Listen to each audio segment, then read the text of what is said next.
Welcome to the podcast, Sarah. Thank you. Thanks, Tiffany. I'm very excited to have you here. We met on Instagram, I think, a couple months ago, and we've been following each other since then. So I want to introduce you to my listeners. So Sarah is a former NHS general medicine doctor, registered nutritionist, and now specializing in disordered eating. So I'm going to hit you with the first question is your origin story. How does an NHS doctor, for those who don't know, NHS is the, I guess we'll call it the Association, the Medicine of England, the Public Service Health of England, is that it? The National Health Service, National Health Service, yeah. Very similar to Canada, where we have public health, maybe very different for American, we're all private care. But you were a doctor and now you're working with disordered eating. So I want to know the origin story of that transition. I'm very curious. Yeah, sure. So, I was a family medicine doctor. And I'd been a doctor for about 12 years. And during that time, I got diagnosed with Crohn's disease, so inflammatory bowel disease, around, it was about 11, 12 years ago now. And so during that time, I had to have surgery. It was all completely out of the blue, really. And there's a lot changed for me in my health at that point. And I started to become interested in nutrition and how it can affect the guts. And I remember the consultant saying, like, nothing really needs to change. We'll put you on medication. You don't need to worry about your diet. There was no advice given to me about it. And I think at the time, in hindsight, I was searching for some control over this disease. So I got more interested in nutrition and decided to train alongside whilst I was working as a nutritionist, with a view possibly to specializing in kind of inflammatory bowel disease nutrition, or just understanding how much food can impact our bodies. Now, I think on reflection, again, lots of reflection around this. I was very much still into the diet culture when I went to study nutrition, and the NHS, as I'm sure a lot of healthcare systems are, very kind of weight centric, and I kind of very much had some good and bad foods in my head, a perfect quote unquote way of eating. I felt for me, in a way, I guess I was trying to make my diet as perfect as possible to prevent a disease coming back. So I kind of explored this more. I qualified as a nutritionist, carried on working in the job that I was doing. I had my first child. I kind of burnt out in medicine a bit, realized that there was quite a lot of perfectionism from me with the work, but also some people pleasing and other traits that I now learned a lot more about, obviously doing the work that I do.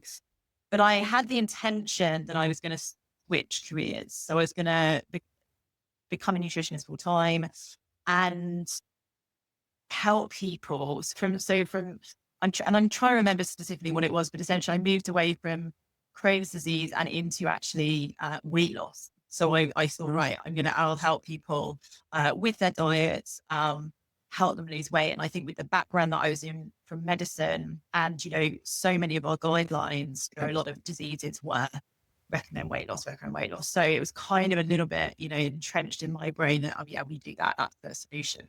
So I started I think I worked for free for a bit just to get some clients up for a very, very low cost. And I would give them recommendations, and I started to feel really conflicted because I was becoming a bit aware of diet culture. It was becoming a little bit more prominent in social media, and I would be giving these clients advice. It was very much like, I'm the expert, I tell you what to do kind of dynamic. And not that I probably was conscious of that, but, just in hindsight. And I really felt, a lot of conflicted around that, we were demonizing food. We were being like, okay, you can have that, but as long as it's, as long as it's a small amount, as long as it's in moderation. But, there was these kind of these restrictions that were there that just made me feel quite uneasy, and also really made me assess how I was eating and my relationship with food as well. And then when I I carried on for a bit, and I would notice this pattern of people going, yeah, I'm having the meals that you're talking about, or like I'm building my plate this way, but I'm still binging at night, or food is still my coping mechanism. And this was like really in most of the clients that I was working with, this was happening. And I just felt really stuck. I felt like I need to upskill in how I'm managing this. And it just kind of confirmed for me, I was like, I don't like the direction that this is going in for me. So I went online and I kind of looked for courses like, how do I upskill in this? Because it was not something that it's widely available. Like I think we talk about it a lot more now, but it's still quite like below the radar, I would say, and in kind of the general world. But I did some training, I did some further training with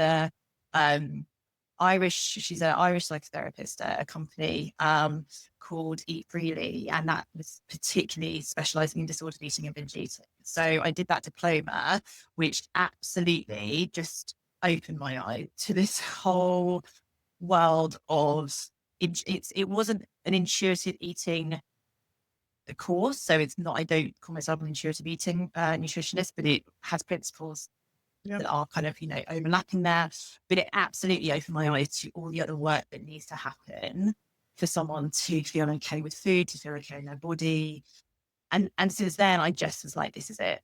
This is where I want to be. I think it's important to say that as a teenager in my 20s, I definitely had restrictive eating. I would probably say it was definitely an eating disorder. So I really, there was something in me that really, really related to a lot of the stuff that was coming out when I was studying and training for this. So that was 2.5 years ago now. And I've been doing the work since then. Yeah, with clients. Yeah, it's fascinating because I've been doing hundreds of interviews with practitioners, and I don't think I've ever met someone who doesn't have a lived experience. Like it's like the only way for us to really see through what we were taught in school, just like you, I was taught weight centric, meal plan, tell people what to eat. I'm the expert. You're like lower than me, was very like a system of like, I'm better than you, so you better listen to me. That's what we're taught in school. Mm-hmm. And then we start working with people and we see our pattern. I know for me, that's what it was. I saw my pattern reflecting in my clients. I'm like, holy shit, like, right? Not only am I not alone, because up to then it was very secretive as a person, because I was in school with other professionals. I couldn't talk about my stuff. And then I'm starting to see these human beings replicating the same thing as me. Like, I'm not alone and I'm causing harm. Like, what? I don't know if you felt the same way, but and it was that like the harm thing, but also the real like, oh, this is it. I wouldn't say I necessarily felt triggered by what they were saying, but it was like, oh, this is bringing up something here. Like I'm feeling like I really want to help you because I know exactly how you're feeling, but I don't know where to begin. And that kind of scared me a little, scared me into action. So that's, good thing. But absolutely. I think the lived experience is probably something, as you say, that's really common in people that work in this area. Because everywhere we go, like you talk about the NHS, in Canada, we are a little bit more forward in our thinking where we are heading towards weight neutral health. But most medical systems around the world are very weight centric. So we come out with those diploma, but we have no clue how to not help people without weight loss and without restrictive eating. We have to go and seek more training because, believe it or not, for the listener, we're never taught any of this in school. No, absolutely not. I had to really dig. Like I was like, where do I get this? Because this is not common knowledge for me, or any, let alone as both a doctor or a nutritionist. I was not taught any of it, which is crazy, really. Especially as a nutritionist, right? That we're not taught eating pattern. We're not taught disordered eating is just like mind blowing. So I guess the message is for my listener, as you're working with health professional and you want to be sure that they have some kind of training, especially if you're deciding, which my listener are, you want to in a weight neutral aspect of health. don't assume that we receive that training in school, because we don't. Like, we need to go outside. Absolutely. Yeah, and sorry, just to add to that, Stephanie, because I'm training to be a therapist as well, Yeah. and certainly in the UK, like, there is no training in eating disorders in my curriculum. Like, you have to go and specialize afterwards. So, question the therapist as well. Like, what further training do you have? And I'll add to this. I'm training therapists who have been trained in eating disorder, and I train them with body image, because there is some eating disorder therapy training with no element of body image, which we know that 83% of eating disturbances are caused by body image disturbance. Yeah. Yet it's not part of the curriculum. So I want to focus our conversation on binge eating, because I hear a lot on social media when people are at the beginning of their journey, people self-labeling as, quote, binge eater, or people who binge. But yet when I see them, or when my students see them, they're not binge eater. They're just eating normally. So let's talk about what is binge eating versus, I don't know, overeating. Like, how do you define the two, or how do you separate the two for the listener so they can perhaps try to identify their eating pattern? Yeah. So there is the specific like DSM criteria that we can think about. So there is, which I still think brings in a bit of subjectivity, but it's the eating a large volume of food. Again, subjectively, what is that? But a large volume of food in a short amount of time, 3 or more times a week, I believe. I think it's 3 episodes or more a week, which needs to be going on. It's not a huge amount of time. I think like a month that they say to get the diagnosis, but it's also followed by a lot of guilt after eating. That's kind of one of the characteristics. Now, I think the large volume of food is again that subjective thing there. So that's part of why it can feel hard to know if it's binging or not. What I also bring in when I'm working with clients is like how you're feeling when it's happening. So most people feel out of control. They don't feel able to stop it. They feel like they're zoning out. Often people feel like it's an out of body experience, or they're like a bit of a mist coming down, and there is no stopping binging when it's kind of about to happen or in swing, versus just overeating at a meal where you're maybe emotionally regulated versus possibly not being emotionally regulated. That's the other thing that we want to think about with binge eating, is that what's your nervous system doing when you're going into that type of eating as well. So you've got the kind of DSM, like, medical criteria, but actually I think exploring it in terms of what feelings are happening for you when you're eating is also really important.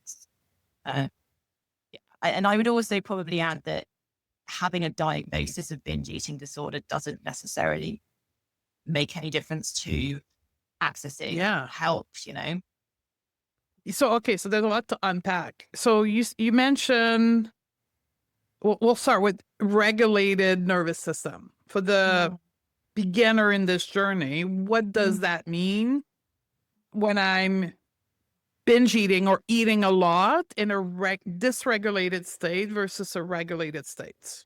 Yeah. So it's a dysregulated state is going to be, there's going to be urgency there, because essentially your brain is going to take whatever emotions are happening and think this is unsafe. We need to change this. And the food is providing a dopamine hit for that to happen. So it wants to be, feel differently to how you're currently eating. So I would say the difference between a regulated state is that it is less urgent. Like you might be overeating, you might be going, actually, I'll just have one more serving of pudding, but you're sitting, you're maybe noticing how it tastes. The urgency is less, versus binge eating, which is usually, because a lot of the decision making is coming from your subconscious brain, like it's a very quick, very fast decision. So you may be aware of emotions that are happening, but you also may not be. A lot of people come to me not at all in touch with emotions. So the emotions may not be something that you're super aware of if you're just starting in your journey, but you might be aware of that feeling of, before I know it, I'm in the cupboard. Before I know it, the packet's gone. And it's like the Yeah. speed and the urgency that's happening. That's usually a kind of quite a good sign. The other thing I would add is that, because recognizing that you're binging, if you can do it earlier, you're always going to have more chance of interrupting it or changing the course. So the other thing I talk through with clients is the thought patterns that are coming up when you're deciding to binge. So if there are the quite automatic thought patterns such as, I may as well, or that's it, or what the hell, all of those, that's a little bit of an indicator, a little bit of a signal of like, this is falling into getting relief from food or binging. So for someone listening to this, I'll give an example, because I was a binge eater prior to doing this work personally. And tell me if that resonates with you.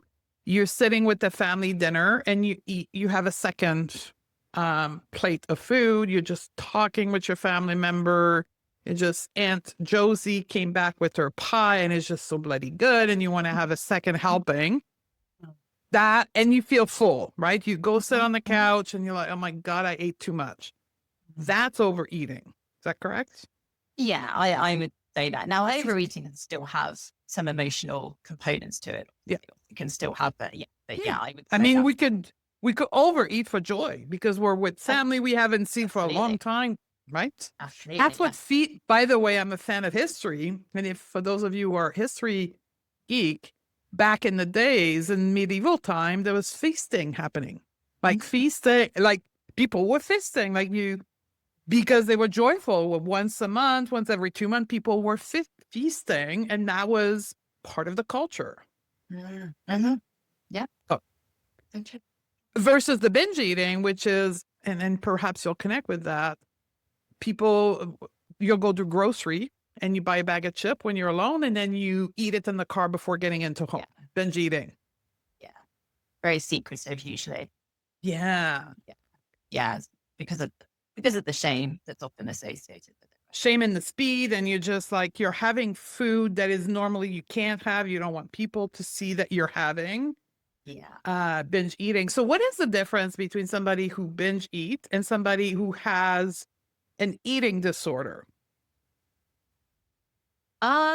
Well, I guess it really depends on what eating disorder we're talking about. Obviously, we've got binge eating. Yeah. So binge eating disorder versus binge eating. Yeah. I think if we're purely looking at like the medical model, it would be about the frequency. The frequency, how many times it's having, the impact it's having on your life as well. Yeah. So is it having a negative impact? Is it something that you're aware that is really not helping you in your daily life? Would come into it being a disorder, but the duration. So if you binge, I don't know, once a year, no, you're not going to have the diagnosis of binging disorder. Yeah. If it's happening, every few days, so for months, a month longer, then that's kind of where the diagnosis we would definitely think about. And that's where it intersects also with the feeling of guilt and shame, because often when we talk about harm, we only think of physical harm. But I want to broaden the scope, because it's part of a weight neutral health approach, is when you see the body to be more than physical. So we think about mental harm, emotional harm, physical harm, and potentially spiritual harm as well. But the harm that you're causing yourself with all these thoughts you were talking about, the guilt and the shame after, and the impact that shame and that guilt has on your life. Am I correct? Huge. Yeah, absolutely. Yeah. It's all one, I think, redefining healthy, and it's part of this. So yeah, we're not just talking about physical health here, and what your thoughts are doing around your eating can have a huge impact on like every area of your life, I would argue. But your mental health can take such a hit when your relationship with food is this way.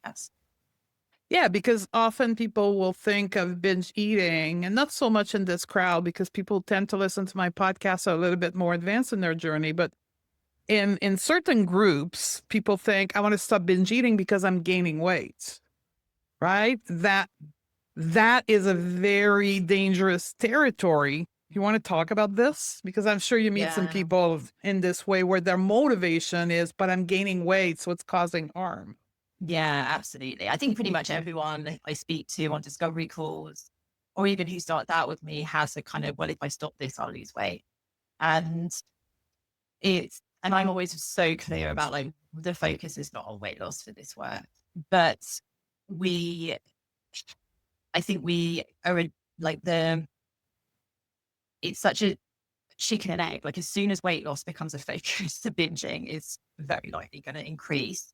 And as I'm sure you talk about a lot, Stephanie, is that, this is so much more than the food. So the binging that's happening, there will be so much restriction happening that the binge is always, I feel like seen in isolation. Like if I could just stop the binging, then it will be good. And we're like missing the huge piece that's like, no, let's look at the restriction. Let's look at what's driving it.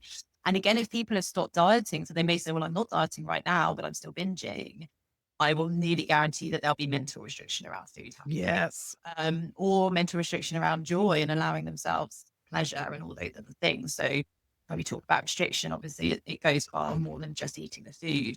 But I want to stop binging because I want to lose weight, or I'm gaining weight because of my binging. Yeah, it's such a common kind of connection that people make. And I do always say that actually people they can feel so panicked coming in, like everything feels out of control. And their belief is that if they lose weight, then everything will feel calmer and things will feel okay. And so I talk about how actually often it's not the weight loss you want, it's you want to feel calmer around food. And obviously, in terms of body image, that's a lot of exploration around weight loss anyway. But when they're coming to me, they feel so out of control around food that they're kind of the diet voice and the diet kind of way of thinking is like, well, I just need to lose weight then. And it's like, no, that's the opposite really of what we need to be thinking around here. But it's kind of almost that's how they vocalize it almost, that's like how they're able to kind of say what's wrong. And we do unpick that a bit and go, well, I think it's because you're feeling out of control about food that you're wanting to lose weight. And if your food relationship felt a lot calmer and you weren't binging, that desire for weight loss would potentially diminish, maybe not go away. There's often other work that needs to be done, but yeah, it's kind of Yeah, and and tell me what you think, but that's food noise. That's what I call body noise. Like we have this. We're recording this in August of 2026, and the word food noise for the last 18 months has been all over the world, right? Yeah. GLP-1 is supposed to be like the thing that's going to solve it, but by the way, there's almost no research on food noise, so that's the first thing. The second thing is what we know as food noise, just the thoughts you're having, like you just described. Well, maybe if I stop this, I'm going to do this. And if I don't, like the mental chatter is the food noise. Mm-hmm. Yeah. Yeah. And it's micromanaging every decision, every decision around food, around your body. I also label that diet voice as well, which could come into it. I don't know. Same thing. Yeah. That term, but it absolutely kind of, but they're always one and the same, right? So it's a constant, like, I should just do this. I should do this. Okay, well, I've had that. So I need to make up whatever it might be. But yeah, there's this constant chatter. Yeah, but that's what food noise is. And I think this is my presumption. That's why they're having a hard time with research, because trust me, if GLP-1 manufacturer could have demonstrated food noise, they would. But it's just the normal mental chatter that happen in the human brain. It's not a disease. It's just the normal chatter, the conversation we have with ourselves, right? On the day-to-day, on many topics, among of which food and body. And when you are in that type of relationship to food, the portion of the time you think about food is just greater than the average person. Mm-hmm. And overtakes your life. Yeah. So when we think about food noises, we think about the mental chatter, the guilt and the shame. What are your thoughts on GLP-1 and using GLP-1 for that kind of mental chatter and food noise? Yeah, I think it's I think if you're using a GLP-1 for food noise and that mental chatter, I think that's really problematic because it's it's not addressing, why it's happening. And all it's doing is, it's like taking the fire alarm off the wall and chucking it away, and yet Well, that fire is still that's a burning. good analogy. Yeah. Just because it's not signaling, it doesn't mean that there's not a lot going on underneath there. And if you have food noise, we know that food noise comes from restriction. So even like, as we say, even when people are eating enough and they're like, I'm not dieting, there is going to be mental restriction happening, or both. So unless that is addressed, like you're signing yourself up to be on that GLP-1 forever. And I don't honestly, I'm struggling to understand how people are going to do the work on food noise whilst they're on a GLP-1 with the hope that when they come off it, that work's going to immediately translate. That's my biggest concern when we're talking about food, GLP-1s and food noise. Or even binge eating, because there's one group that's currently studying, obviously the group being the GLP-1 manufacturers, studying using GLP-1 for binge eating. Mm. What are your thoughts on that as a binge eating expert? To me, that's crazy, but I'm curious to see yours. I feel there is some. I felt really conflicted. Like I've seen the journey with GLP-1s. I've looked at evidence around. There are a few studies that are massive, and the evidence is mixed, and they're short term. They're really quite short studies. So, and I see it in practice, right? When people start lifting restriction and eating more, in general, their binging does decrease. Now, that doesn't necessarily mean that it's going to stay that way, because we know that there's emotional components to binge eating as well. And for a lot of people, for some people, they have been so restricted that actually that's it, they're fine. But for most, there is more that needs to be done to change their binge eating habits. And just because you are no longer hungry and you no longer have food noise doesn't mean that, unless you're doing the work specifically to work on that emotional regulation and emotional processing and looking at your life as a whole, where food is not the go-to joy or coping mechanism in your life, that's going to be very difficult to change. But also, even if you are doing that work on a GLP-1, I think you haven't, when you come off it, if you're going to come off it and you haven't done the work around food neutralization and lifting restrictions and tuning into your body's hunger and fullness signals and satisfaction signals. Yes, you may have learned how not to binge eat and maybe tried to kind of train that habit away or like reprogram your brain a bit. But then you've got all this other stuff to contend to, where food noise probably is going to come back and weight gain is potentially going to creep in. And, so I think that it can be. I have had clients do the work with me whilst they've been on a GLP-1. But there is an acknowledgement that when they come off it, they may need to come back to me, right? That like that, we're kind of like, okay, you're in a good place at the moment, but these medicines are extremely powerful. And we can't predict how you're going to also be when you come off them in terms of like the emotion eating and binge eating, because there's a lot more variables that are going to come back into the picture when you're off that medication. Yeah, because and part of it is your country of origin, right? NHS has part of their public health. I don't want to say prescribing, but they're paying, I guess. They're giving the GLP-1. Yeah. I don't know if it's a pilot test or if it's like a standard practice, but it's a widely public health or public care strategy, I guess, of prescribing GLP-1. There is, but it's pretty strict as to which people are going to be allowed it, right? So if you are, and initially, so it was a certain BMI criteria you had to fulfill, and then you needed to also have particular conditions and medical conditions alongside that. For some people, it is just done on BMI alone, but the majority of people that are going to be prescribed it for life are the ones that have usually diabetes alongside, or heart disease, or a few other conditions. So they're pretty strict with who is going to have it long term. Initially, they're only going to prescribe it for 2 years. I believe that is changing, because like Well, but that's the point. Like they were So, treating it almost like a weight loss medication where you lose the yeah, weight, then you don't need it. So they've changed which their tune on that. yeah, they Okay. have, but this is a small proportion of people, right? So that it's we know like the vast majority.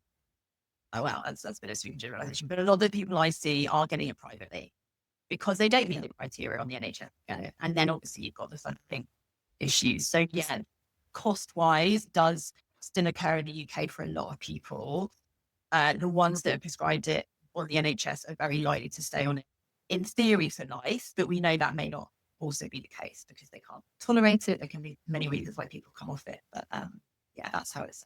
But at least if you are in under the public care system and you meet the criteria for type 2 diabetes, you have it like metformin would be prescribed for life because it's a Yeah, medication for a medical condition. yeah, yeah, exactly. And I think that is, yeah, it's a different protocol and it's a different Yes. kind of, I would say, and it's, whereas I'm constantly seeing adverts for in our That's it. country, which I'm That's sure is, where it's like, you don't, you can be under BMI under 25 and still get the medication, and that's great. And it's like, oh gosh, well, that's the scary part.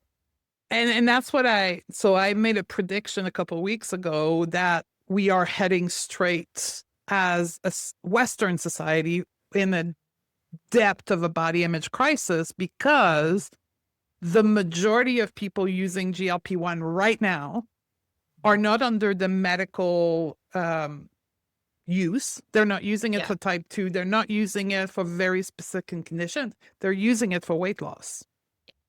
And that's private care. That's out of pocket expense. For most people, they will not be able to sustain that for the rest of their life. So we have a massive group of people yeah, in next year, the years to come, that will stop using GLP-1. And as we know, will regain a majority of the weight, if not all the weight. And we're heading back to a big body image crisis.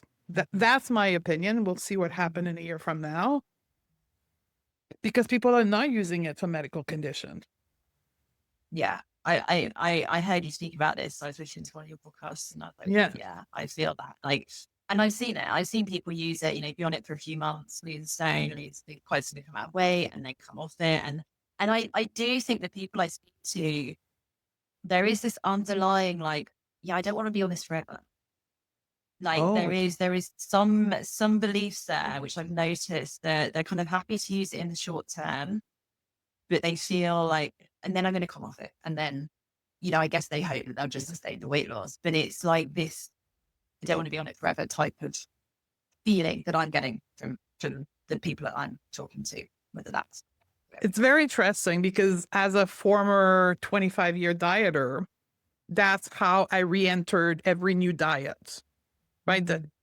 So whatever, the low fat diet didn't work. I entered into the world of 1200 calorie. And every time I remember vividly up to the last one, the keto diet was like, okay, now this is going to be different. And it's like putting my head in the sand saying like, don't recognize the last 20 times you did this, that didn't work. I'm going to be the unicorn, the 5% of people. This is going to work. Like yeah, I'm going to finally, and that's what you're describing. People like walk into this knowingly that they may regain the weight, but they're wanting to be the unicorn yeah, where the weight's not going to come back. yeah, totally. And we know that it just doesn't happen. In fact, it comes back quicker than on regular dieting for a lot of people. That's what the evidence is kind of suggesting. So, the fallout from it when there is use that's happening like this, I think is going to be big. Yeah.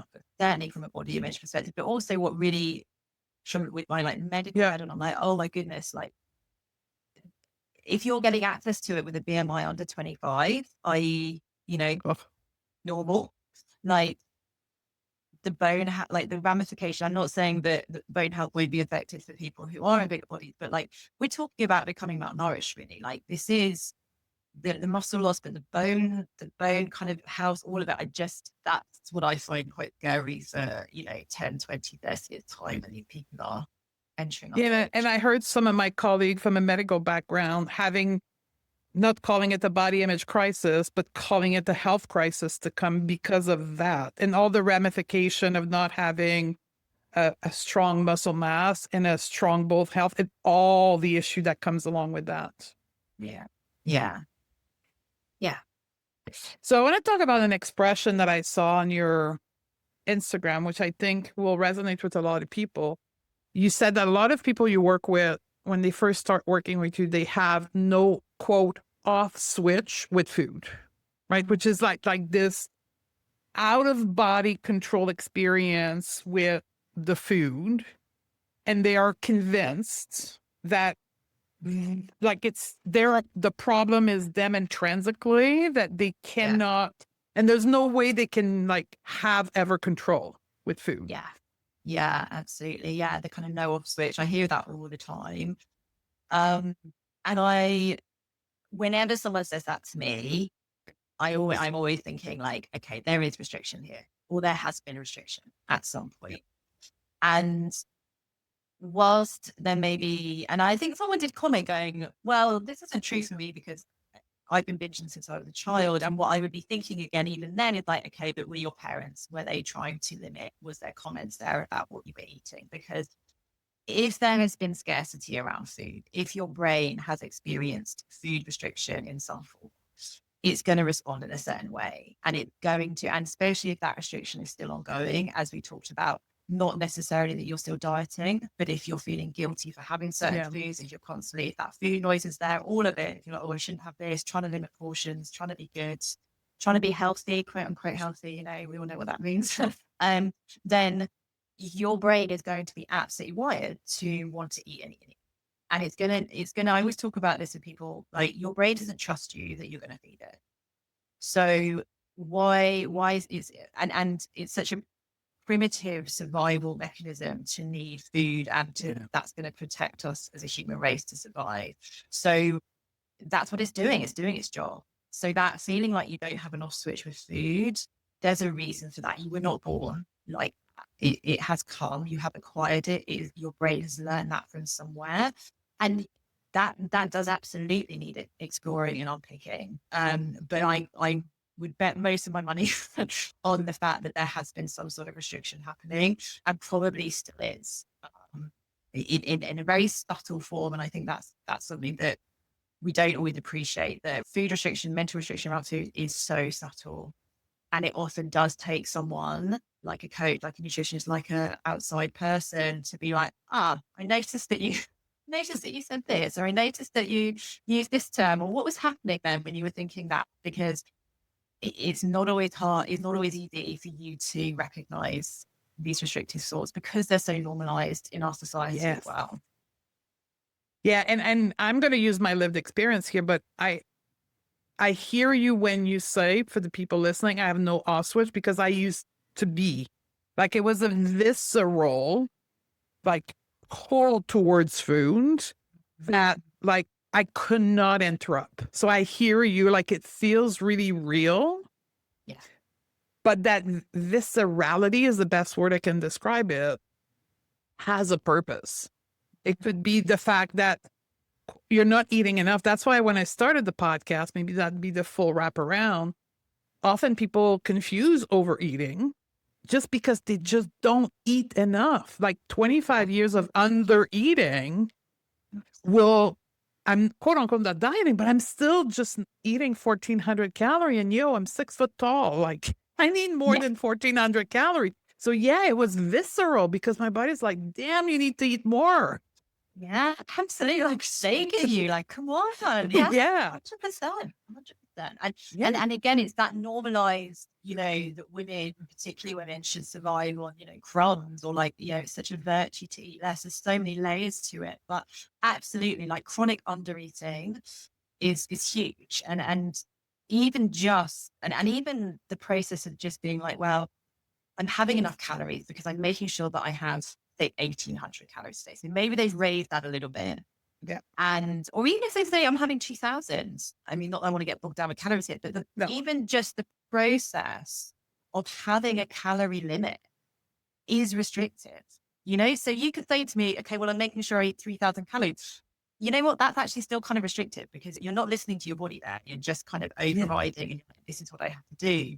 So again, like I know that this happens a lot in say like the bodybuilding communities where they're either really restricting or they're eating kind of a lot of calories and there's still tracking going on. There's still constant surveillance of food and monitoring. And that in itself is a restricting process, even if you're technically eating enough for your body. And that's just one of the subtle ways that it can have a huge effect on things like food noise and feeling like you don't have an off switch. And I want to give the other side of the tunnel for people because I'm on the other side. And so it's been a while. Like I have to say, like it's 10 years for me, but I sometimes when I undereat, not because I want to undereat, just because life is busy, right? And I end up, it's 6 o'clock at night and I'm just like, I haven't ate enough food. So, but I don't, because I don't calculate and I'll track and I get and I start eating at night and I'm just eating and eating. I'm like, oh, what is going on? Like I didn't cared enough during the day that now I'm Yeah. eating, but because I have no judgment around it, Yes. right? Like I can Correct. just notice, like, yeah, I underate today and I need more food and I just keep Yeah. eating. And because when you trust yourself, you'll just stop at some point. I'm like, oh, okay, I'm good now. Like I've ate Yeah. enough, Yeah. even though there's food left, and that's okay because there's not that emotional component attached to the Totally. There's behavior, not the judgment is there. the It's food like, it's noise. just, yeah, just is what it is. Like, oh, okay, I'm hungry. And I think when you're learning, a lot of the work I do with clients, we don't track, we don't do extensive food diaries, but we do look at patterns. And so a lot of the time we'll explore that. Like, okay, 6 p.m., you're in the cupboards. It felt a little bit out of control, but they'll often say it wasn't really like a binge. And we'll look back and be like, hey, well, what did you eat in that day? And they're like, oh yeah, I had a tiny lunch and I didn't have any snacks. And you're like, well, makes perfect sense. Of course you don't. Or I had a big emotional, like, I notice that I will eat more when I have like some bad news, right? There's a moment where Mhm. and it's not bad, by the way, and I would love to hear that. Using food as a coping mechanism for random emotion, it's normal. Like it's not something to be ashamed for. No. What are your Yeah. thoughts on that? Yeah. I think we are, as humans, we emotionally eat. So I don't want to pathologicalize it. What's the word? Pathologicalize it. I always say to people like we're not eradicating emotional eating when we're working Yeah. together, but if it's your go-to coping mechanism every time you're emotional, then yeah, that's probably not super helpful. But yeah, absolutely, we can emotionally eat on Yeah. situations, and sometimes that's exactly what we need, and Yeah. sometimes it does the job and we move on. It's when you do it and then the guilt comes and the judgment that's going to be a problematic cycle as well, isn't it? So it's that kind of Yeah. almost acceptance, I guess, really. Like, okay, well, yeah, I want some ice cream right now. I've had a crappy day. I'm Yeah. going to have Yeah. the ice cream and that's okay. Like, yeah. Yeah. And then you're perhaps not going to have the entire jug of ice cream. You're going to have like a quarter of it and you're going to be like, I'm good now.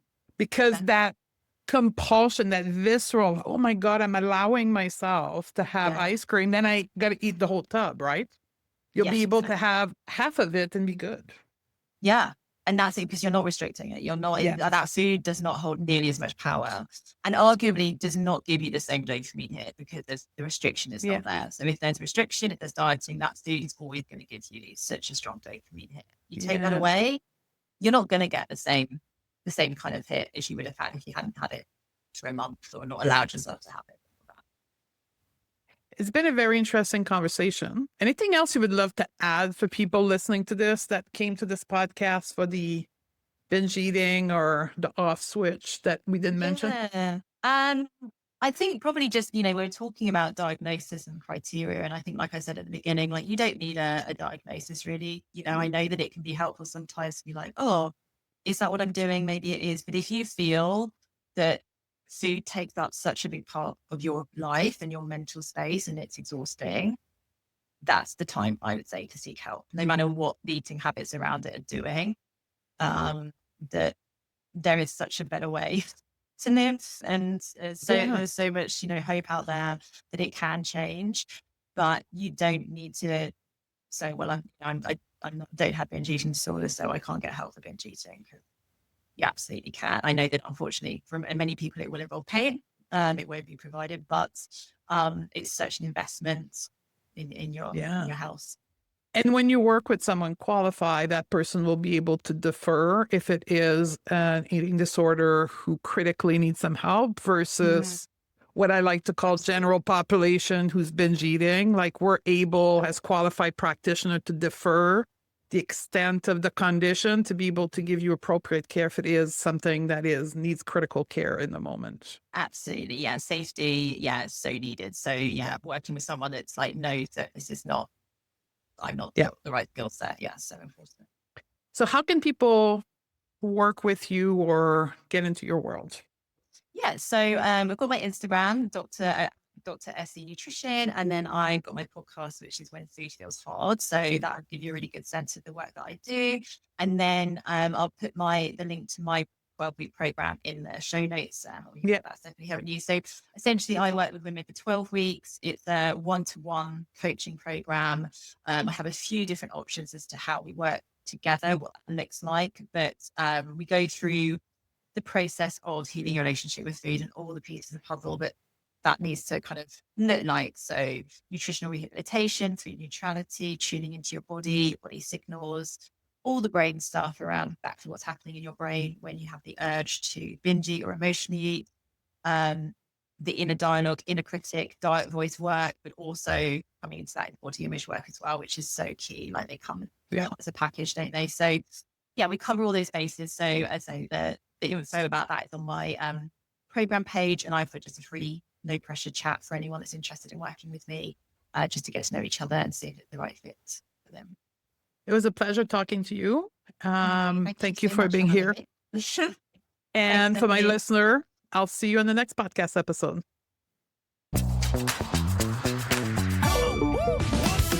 Want to coach behaviors, not bodies? Learn the mindset tool and the method that create real changes?